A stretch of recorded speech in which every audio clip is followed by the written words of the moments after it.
Near the farthest planetary edge of our solar system, there is a planet most people barely think about. A cold, distant, almost forgotten world. A frozen blue world, 4.5 billion kilometers from the Sun. It is the most remote true planet we have, the least visited, the least understood, and it is hiding more than its size suggests. Winds that should not exist, a moon that orbits the wrong way, storms the size of Earth that appear and vanish without warning, a magnetic field tilted in a way nobody can fully explain, and deep inside, the conditions to make something almost too strange to believe. This is Neptune, and the closer we look, the less peaceful it gets. Neptune orbits the Sun at roughly 30 times the Earth's distance, about 4.5 billion kilometers. Sunlight there is around 900 times weaker than what we feel on Earth. From Neptune, the Sun would look like nothing more than an unusually bright star. A year on Neptune lasts about 165 Earth years. The planet has only completed one full orbit of the Sun since the moment it was discovered.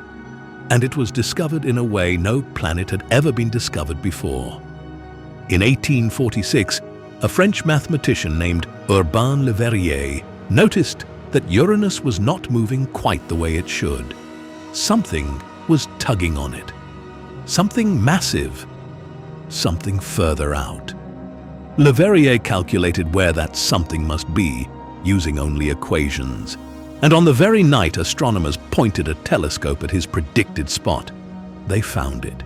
A new planet, found for the first time with math. Even at the beginning, Neptune was a world that revealed itself only through its effects on something else. Once we finally looked at it directly, it only got stranger. The atmosphere of Neptune is one of the most violent we have ever measured. Wind speeds at the cloud tops can reach around 2,000 kilometers per hour, faster than the speed of sound on Earth and among the strongest sustained winds anywhere in the solar system. That, by itself, is remarkable. What makes it almost impossible to explain is where the energy is coming from. On Earth, weather is driven by heat from the Sun. On Jupiter, much closer to the Sun, winds are powerful but slower than Neptune's. Neptune receives a tiny fraction of the sunlight that any of the inner planets do. Its atmosphere should be sluggish and almost frozen. Instead, it is screaming. Scientists believe Neptune must be generating much of its own heat from deep inside. But the exact mechanism is still being studied. A planet at the edge of nothing, burning with weather we cannot fully account for.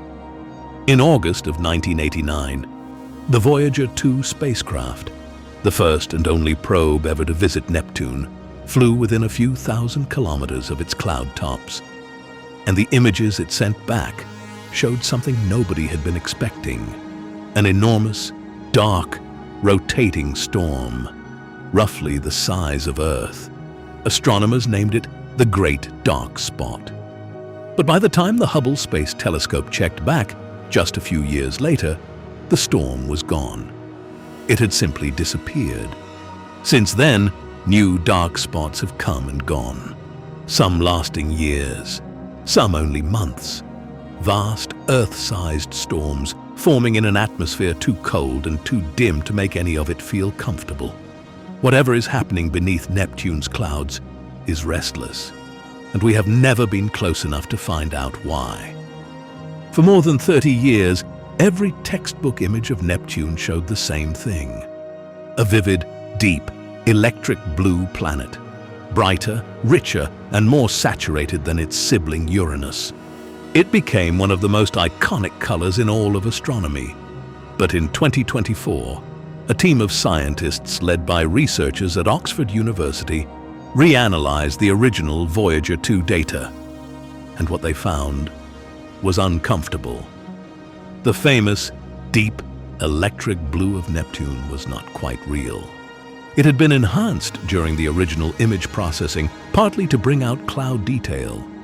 The truth is that Neptune is a much paler, softer blue, closer in shade to its neighbor Uranus than anyone had realized. The most recognizable picture of a planet in our solar system turned out, in part, to be a trick of contrast. A reminder that even something as basic as the color of a world can hide behind decades of misunderstanding. But Neptune's strangest secret isn't on its surface. It is far, far below. Beneath the cloud tops, Neptune is thought to contain enormous layers of hydrogen, helium, methane, water, and ammonia, under conditions that get hotter and more crushing the deeper you go. At a certain depth, the pressure on those layers becomes so extreme that something remarkable happens. The methane molecules break apart. The carbon released from them is compressed so hard that it begins to crystallize into pure, solid diamond. And those crystals, denser than the surrounding fluid, drift slowly downward. A constant silent rain of diamonds, falling deeper into Neptune's interior. This is not just a metaphor. It is a serious scientific hypothesis supported by laboratory experiments. At facilities like SLAC, the Linear Accelerator in California, scientists have recreated those pressures and temperatures using powerful lasers and watched tiny diamonds form in real time.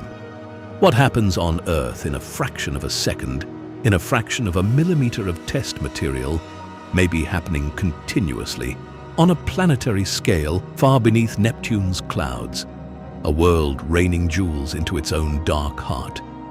And then there is Triton, Neptune's largest moon, a frozen pinkish world about 3/4 the size of Earth's moon, and unlike almost anything else in the solar system, because Triton orbits Neptune backwards. Most large moons orbit their planets in the same direction the planet spins. Triton is the great exception. That is not how moons form naturally around their parent planets.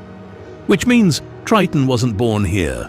It was almost certainly captured, pulled out of the distant Kuiper Belt billions of years ago and locked into orbit around Neptune. When Voyager 2 flew past Triton in 1989, it discovered something even more surprising. The moon was active.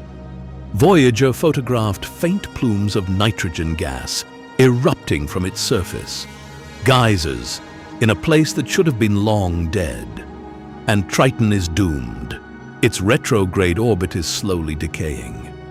Over the next few billion years, Neptune's gravity will pull it closer and closer until tidal forces tear the moon apart, possibly turning Triton into a vast ring system around the planet, like Saturn's rings. Except the source of those rings will be the wreckage of a moon that was never supposed to be there in the first place. Neptune also has a magnetic field, but not a normal one. The planet's magnetic field is tilted roughly 47 degrees from its rotation axis.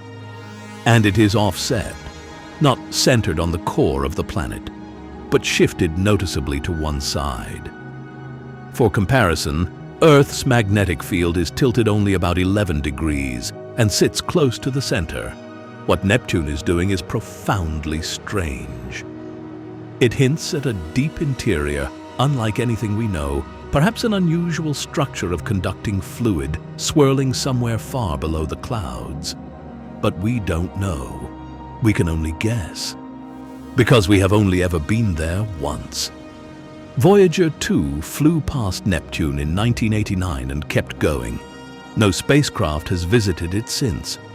Much of what we know up close about Neptune, its impossible winds, its disappearing storms, its diamond-laced interior, its captured moon, its crooked field, even its true color, comes from a single brief encounter 35 years ago, and from a small army of scientists who have been trying to make sense of it ever since.